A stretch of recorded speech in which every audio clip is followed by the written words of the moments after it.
السلام علیکم ناظرین، میں آپ کا میزبان محمد ارباز آصف باغ سچ نیوز میں آپ سب کا استقبال کرتا ہوں۔ آئیے دیکھتے ہیں آج کی اہم خبر۔ ابھی تک آپ نے ہمارے چینل آصف باغ سچ نیوز کو یوٹیوب پہ سبسکرائب نہیں کیا ہے تو سبسکرائب کرنے، لائک شیئر کمنٹ کرنا نہ بھولیں۔ ہر چیز برداشت کیا لیکن ناموس رسالت پہ بات آئے گی تو نریندر مودی ہو یا امت شاہ ہو یا یوگی ہو یا ہندوستان کا موہن بھاگوت ہو یا کوئی ہو، ارے تیری ٹانگ پہ ٹانگ رکھ کے چیر کے غلام مصطفیٰ ہونے کا اعلان کریں گے۔ اس میں کوئی کمپرومائز نہیں ہوگا۔ کرنا ہے کیس کرو، جیل بھیجو۔ ارے جیل تو ہمارا گھر ہے، ہم جاتے آتے رہے۔ بابری مسجد کے لیے سب سے زیادہ اگر کسی نے لڑا، ٹاٹا کی سزائیں کاٹی، ارے سینوں کو ہم پیش کیے۔ پھر انتباہ دے رہا ہوں کہ روش کو روکو۔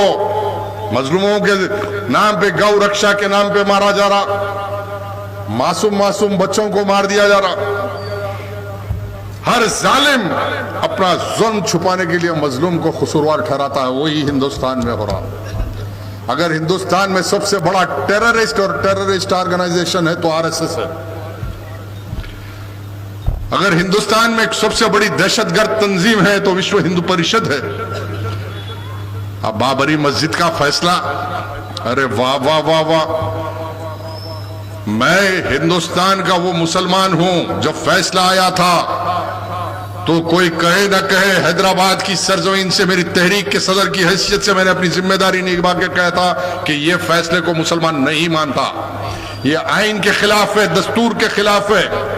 اور پھر آج کہہ رہا ہوں کہ اگر باور کرنے والے کہ یہ فیصلہ صحیح ہو گیا، مسلط کیا گیا، تم کو ماننا ہوگا۔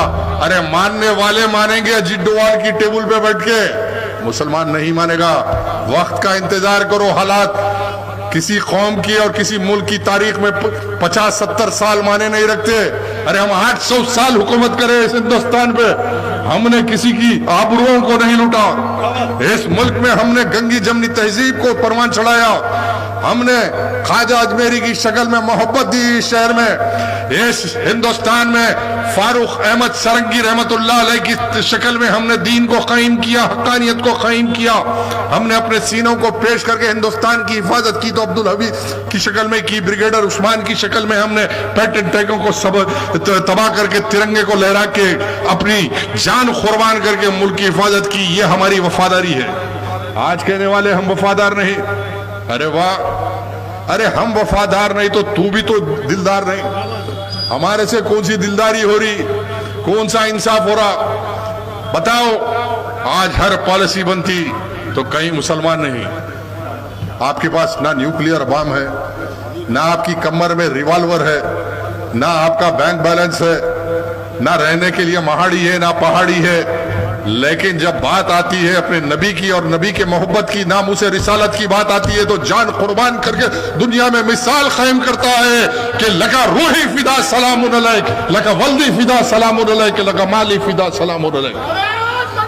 یہ ہے مسلمان، اور اس کی طاقت یہ ہے، وہ برداشت نہیں کرتا۔ جب یہودوں و نصاریوں نے یہ دیکھا کہ ان کی طاقت یہ ہے، یہ طاقت ہے، تو ان کی طاقت کو کمزور کرنے کے لیے کچھ ہم میں بھی پیدا کیے گئے، کوئی باہر سے بھی پیدا کیے گئے۔ کہنے لگے کہ ایسا نہیں کرنا، میلاد نہیں منانا، یہ نہیں کرنا۔ ارے پھر اس کے بعد نبی کی زندگی پہ نکتہ چینی کے مسئلے، ارے درجات سمجھ میں آئے تو درجات سمجھائیں گے۔ تم ٹماٹے بٹاٹے کھا کے پھرتے تھا کیا ہندوستان میں؟ الحمدللہ حضرت خواجہ اجمیری کی شکل میں ہندوستان میں قدم رکھا تو ہندوستان کی زمین کو طہارت دیا، ہندوستان کو پاک کیا خواجہ اجمیری رحمت اللہ علیہ نے۔ یہ ان کی خدمات، ان کا صدقہ ہے کہ ہندوستان میں آج 20 کروڑ مسلمان ہیں۔ اور آج گستاخ رسول کی تحفظ کے لیے کچھ ہمارے صفوں میں سے بھی آوازیں اٹھ رہی کہ ایسا نہیں کرنا، ویسا نہیں کرنا۔ ارے ہمارا تو اعلان ہے، الحمدللہ۔ پھر ایک بار بانگ دہل کہہ رہا ہوں، ٹانگ پہ ٹانگ رکھ کے گستاخ رسول کو چیر دوں گا، سامنے آیا تو